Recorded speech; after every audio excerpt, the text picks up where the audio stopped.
రాష్ట్ర ప్రభుత్వం ఒక అద్భుతమైన కార్యక్రమానికైతే శ్రీకారం చుట్టింది. రెవెన్యూ సదస్సులు ప్రతి గ్రామంలో కూడా రెవెన్యూ సదస్సులు నిర్వహించడమే కాకుండా ఎటువంటి భూ సమస్యలైనా పరిష్కరించేందుకైతే నడుం బిగించింది. అసలు ఈ నిర్ణయం ఎందుకు తీసుకోవాల్సి వచ్చిందంటే వైసీపీ హయాంలో జరిగినటువంటి భూ అవకతవకలు కానివ్వండి, కబ్జాలు కానివ్వండి, లేదా సరిహద్దుల మార్పు కానివ్వండి, లేదా పాస్బుక్ల మీద అచ్చుతప్పులు కానివ్వండి, అలాగా రకరకాల రీజన్స్ ఉన్నాయి. ప్రధానంగా భూ కబ్జాలు, ఆక్రమణలు అనేవి చాలా ఎక్కువ ఫిర్యాదులు రాష్ట్ర ప్రభుత్వం దగ్గరికి రావడం జరిగింది. దాంతో రాష్ట్ర ప్రభుత్వం గమనించింది ఏంటంటే రెవెన్యూ సమస్యలు అనేవి చాలా ఎక్కువగా ఉన్నాయి. మనం వీటిని పరిష్కరిస్తే దాదాపుగా ప్రజల సమస్యల్లో సగం సమస్యలు పరిష్కరించినట్టే అని భావించినటువంటి చంద్రబాబు గారు ఒక డెసిషన్ తీసుకున్నారు. ప్రతిసారి ఎంఆర్ఓ ఆఫీస్కి వెళ్ళి వీళ్ళు అప్లై చేయటం, వాళ్ళు పట్టించుకోకపోవటం, లేదా సమయం ఎక్కువ తీసుకోవడం, నెలలు సంవత్సరాలు గడవటం, ఈ తలనొప్పి అంతా లేకుండా అన్ని డిపార్ట్మెంట్లు వారు, అక్కడ ఎండోమెంట్ వాళ్ళు వస్తారు, ఫారెస్ట్ వాళ్ళు వస్తారు, లేకపోతే ఇంకో డిపార్ట్మెంట్ వాళ్ళు వస్తారు, అన్ని డిపార్ట్మెంట్ అధికారులు కూడా ఆ గ్రామంలో జరిగే రెవెన్యూ సదస్సుల దగ్గరికి అయితే వస్తారు. మీరు ఏదైనా ఒక కంప్లైంట్ అక్కడికి తీసుకువెళితే అది ఒకవేళ చిన్న సమస్య అనుకోండి, వెంటనే దానికి పరిష్కారానికి ఆదేశాలు ఇవ్వటమో లేదా చర్యలు తీసుకోవడమో చేస్తారు. అలా కాకుండా కొద్దిగా కాంప్లికేటెడ్ ఉందనుకోండి, ఇరు వర్గాల మధ్య ఏదైనా వివాదాలు ఉండటమో లేదా ఇతర సమస్యలు అనుకోండి, సో దానికి సంబంధించి కొంచెం సమయం తీసుకుంటారు. 30 రోజులు 45 రోజులు సమయం తీసుకుని ఈ సమయంలోపు ఆ సమస్యను పరిష్కరిస్తారు అందరికీ ఆమోదయోగ్యంగా. ముఖ్యంగా ఏదైతే ఈ గతంలో జగనన్న భూ సర్వే మీరు అందరికీ తెలిసే ఉంటుంది. దానివల్ల ఏంటంటే ఎకరం భూమి ఉన్నవాడికి ఎకరన్నర భూమి పడింది కొన్ని చోట్ల, ఎకరం భూమి ఉన్నవాడికి అరెకరం భూమే కొన్ని చోట్ల పడింది. అంటే అప్ అండ్ డౌన్స్ అనేవి ఎక్కువ ఉన్నాయి. ఉన్న భూమి వాస్తవంగా రాలేదు ఏది మొన్న సర్వేలప్పుడు. సో దాని సమస్య పరిష్కరించాలని ఇప్పుడు కూటమి ప్రభుత్వానికి పెద్ద ఎత్తున వినతులు కూడా వచ్చాయి. సో ఈ సమస్యను కూడా రెవెన్యూ సమస్యలను పరిష్కరించుకోవచ్చు. అలాగే చుక్క భూములని, లేకపోతే 21A అని, ఇలా రకరకాల అంశాలు రెవెన్యూ సమస్యలు చాలా ఎక్కువ ఉంటాయి. ఏ రెవెన్యూ సమస్య అయినా మీరు పరిష్కరించుకోవచ్చు. ఏళ్ల తరబడి నడుస్తున్నటువంటి వివాదాలకు అంటే కోర్టులో ఉన్న వాటిని అయితే ఏం చేయలేరు. ఏళ్ల తరబడి ఏదైనా సరిహద్దు గొడవలో లేకపోతే ఇంకోటో ఉండి ఇప్పటి వరకు మీకు అధికారులు స్పందించటం లేదు అనుకున్నటువంటి విషయాలు మీరు రెవెన్యూ సదస్సులో పెడితే ఖచ్చితంగా దాని మీద ఈసారి పరిష్కారం అయితే దొరుకుతుంది. దానికి టైం పీరియడ్ కూడా పెట్టారు. కొన్ని సమస్యలను వెంటనే పరిష్కరించడం, కొన్ని సమస్యలను ఇంతకాలంలో పరిష్కరించడం అని చెప్పి కొంత టైం పీరియడ్ కూడా పెట్టుకోవడం జరిగింది. సో ఆ సమయంలో అయితే పరిష్కరిస్తారు. ఖచ్చితంగా ఇది ప్రజలకు ఉపయోగపడే సమస్య. సాధారణంగా రెవెన్యూ సమస్యలు అనేవి అంత ఈజీగా తీరవు. దాంట్లో చాలా లిటిగేషన్స్ ఉంటాయి. ఏదో చిన్న కొలతలు లాంటివి అయితే ఓకే, కానీ సరిహద్దు ఆక్రమణలు కానివ్వండి, ఇంకోటి కానివ్వండి, ఇరు వర్గాల ఆమోదయోగ్యంతో జరగాల్సిన ఇష్యూలు కొన్ని ఉంటాయి. ఇలాంటి వాటిని పరిష్కరించుకోవడానికి ఇప్పుడు జరుగుతున్నటువంటి రెవెన్యూ సదస్సులు అనేవి చాలా కీలకంగా మారబోతున్నాయి. ఆల్రెడీ సదస్సులకి వెళుతున్నటువంటి ప్రజల నుంచి కూడా కొంత స్పందన చూస్తే ఒక రకంగా ఆనందం వ్యక్తం చేస్తున్నారు. ఎందుకంటే సొంత గ్రామంలోనే రెవెన్యూ సదస్సు జరగడం వల్ల వాళ్ళకి పెట్టుకోవడం ఈజీ, వెళ్ళి అప్లికేషన్ ఇవ్వడం ఈజీ. గతంలో ఏంటంటే ఎంఆర్ఓ ఆఫీసుల దగ్గరికి వెళ్ళాలి, ఆ మండలంలో ఏదో మూల ఉన్న వాళ్ళందరూ కూడా ఆ మండలంలో ఉన్నటువంటి ఎంఆర్ఓ ఆఫీస్కి రావాలి. అలాగే ఎంఆర్ఓలు, విఆర్ఓలు లేకపోతే ఆర్ఐలు సహకరించకపోవచ్చు. కొంతమంది ఏ లంచాల కోసమో కొన్ని పనులు పెండింగ్లో పెట్టేసి వీళ్ళని వేధించవచ్చు.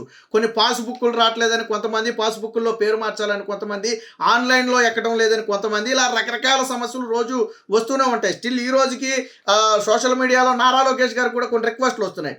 మాకు పాస్బుక్ రాలేదని, లేదా మా సమస్యను రెవెన్యూ డిపార్ట్మెంట్కి పంపినప్పటికీ కూడా దాని స్పందన లేదని, ఇలా 1 కాదు 2 కాదు అనేక సమస్యలు వస్తూనే ఉన్నాయి. బట్ ఏది ఏమైనా ఇప్పుడు రెవెన్యూ సదస్సుల నిర్వహణ అనేది అత్యంత కీలకంగా మారింది. ఇది ఒక రకంగా ప్రజలకు వచ్చినటువంటి మంచి అవకాశం. దాదాపుగా నెల రోజుల పాటు ఈ సదస్సులు, ఆదరా కూడా ఏమీ లేదు, కంగారు పడాల్సిన అవసరం లేదు. దాదాపుగా నెల రోజుల పాటు ఈ సదస్సులు నిర్వహించడానికైతే రాష్ట్ర ప్రభుత్వం నిర్ణయం తీసుకోవడమే కాదు, ప్రతిష్టాత్మకంగా కేసుల క్లియరెన్స్ కూడా, అంటే పెండింగ్ లేకుండా వచ్చిన ప్రతి కేసును కూడా క్లియర్ చేయాలి అనేది రెవెన్యూ డిపార్ట్మెంట్కి ఇచ్చినటువంటి ఇన్స్ట్రక్షన్స్. దీని మీద చంద్రబాబు గారు అయితే చాలా క్లియర్గా ఉన్నారు. ఖచ్చితంగా ఈ రెవెన్యూ సదస్సులు అనేవి ప్రజలకు ఉపయోగపడే అంశాలు కాబట్టి ప్రజలందరూ కూడా వీటిని ఉపయోగించుకోవాలి. ముఖ్యంగా వైసీపీ హయాంలో మనం ఆల్రెడీ గతంలో కూడా మాట్లాడుకున్నాం. ఇప్పుడు మదనపల్లి సబ్ కలెక్టర్ ఆఫీస్ ఎందుకు తగలబెట్టారంటే ఒకటే బలవంతంగా కొంతమంది నుంచి పెద్దిరెడ్డి భూములు లాక్కున్నాడు. దానికి సంబంధించిన ఆధారాలు దొరకకుండా రాకుండా ఉండడం కోసమే సబ్ కలెక్టర్ ఆఫీసుని తగలబెట్టారని చెప్పి ఆరోపణలు వచ్చాయి. సో ఇలా వైసీపీ నేతల వేధింపుల వల్ల ఎవరైనా భూములు కోల్పోయిన వాళ్ళు ఉన్నా, లేదా మీ భూమిని మీ అధీనంలో ఉన్న భూమిని ఎవరైనా వచ్చేసి స్వాధీనం చేసుకుని దౌర్జన్యం చేసిన ఇలాంటి ఇష్యూలన్నిటికీ కూడా ఇది ఒక శాశ్వత పరిష్కారం లాంటిది. ఇందులో పరిష్కారం చూపిన తర్వాత మళ్ళీ ఏదైనా సమస్య వస్తే కన్సర్న్ డిపార్ట్మెంటే దాన్ని చూసుకుంటుంది. ఫర్ ఎగ్జాంపుల్ ఏదైనా సరిహద్దు రాళ్ళు ఉంది, వాళ్ళు రాళ్ళు వేసిన తర్వాత ఇక ఆ రాళ్ళు ఎవరైనా తీసారనుకోండి, లేదా ఆక్రమించే ప్రయత్నం చేశారనుకోండి, అప్పుడు రెవెన్యూ డిపార్ట్మెంటే చూసుకుంటుంది. సో మీకు కూడా పెద్దగా ఇదిగా ఉండదు. వన్స్ రెవెన్యూ డిపార్ట్మెంట్ అందులో ఇన్వాల్వ్ అయిన తర్వాత ఏం జరిగినా కానీ అది వాళ్ళే చూసుకుంటారు. ఒక కోర్టు ఇష్యూలు మాత్రం కొంచెం టైం పట్టే అవకాశం ఉంటుంది. ఏంటంటే కోర్టులో ఉన్నటువంటి ఇష్యూలను వెనువెంటనే చేయటం అనేది కుదిరే అంశం కానే కాదు. కాబట్టి అది కొంచెం సమయం పట్టవచ్చు. మిగతా ఇష్యూలన్నిటినీ కూడా ఈ పాస్బుక్లో మార్పులు చేర్పులు కానివ్వండి, లేదా మీ ఆస్తికి సంబంధించి ఆన్లైన్లో రికార్డ్స్ ఎక్కకపోవడం కానివ్వండి, ఇలాంటి ఇష్యూలన్నీ కూడా వెనువెంటనే పరిష్కరించే అవకాశం ఉంటుంది. లిటికేషన్ లేకుండా ఉన్నటువంటి ఇష్యూలను పరిష్కరించడం ఇంకా ఈజీ. అంటే పాస్బుక్లో పేర్లు కానివ్వండి, ఆన్లైన్లో ఎక్కడం కానివ్వండి, అడంగల్లో వీటికి సంబంధించి కానివ్వండి, స్కెచ్లకు సంబంధించి కానివ్వండి, ఇవన్నీ కూడా కొంచెం ఈజీ ప్రాసెస్. ఎందుకంటే ఇందులో ఏమీ కాంట్రవర్సీలు ఉండవు. అలాగే జగనన్న భూ సర్వేలో జరిగినటువంటి అవకతవకలకు సంబంధించి మీరు ఇప్పుడు మీ భూమిని మీరు తిరిగి పొందే అవకాశం ఉంటుంది. అది కూడా ఇరుపక్షాల ఆమోదంతో. ఎక్కువ వచ్చిన భూమి ఉంటే వెనక్కి తీసేసుకుంటారు, తక్కువ వచ్చిన భూమి ఉంటే తిరిగి కలిపిచ్చేస్తారు. అలాగే సరిహద్దులు, స్పష్టమైన సరిహద్దులు చూపించడం. ఇప్పుడు ఎండోమెంటు ఫారెస్ట్ అధికారులు కూడా వాళ్ళ దగ్గరే ఉంటారు.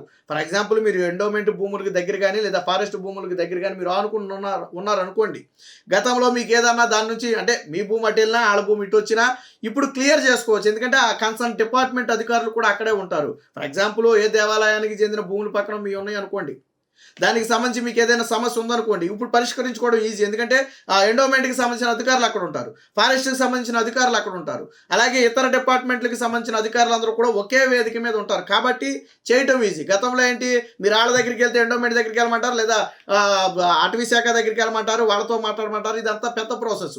బట్ ఇప్పుడు వీళ్ళందరూ ఒకే వేదిక మీద ఉన్న నేపథ్యంలో రెవెన్యూ సదస్సుల్లో మీ భూ సమస్యలు పరిష్కరించుకోవడం అనేది ఈజీగా మారుతుంది. ఈ కూటమి ప్రభుత్వం వచ్చిన తర్వాత చేపట్టినటువంటి అతి ముఖ్యమైన కార్యక్రమాలలో ఇది ఒక మంచి కార్యక్రమం కాబోతుంది.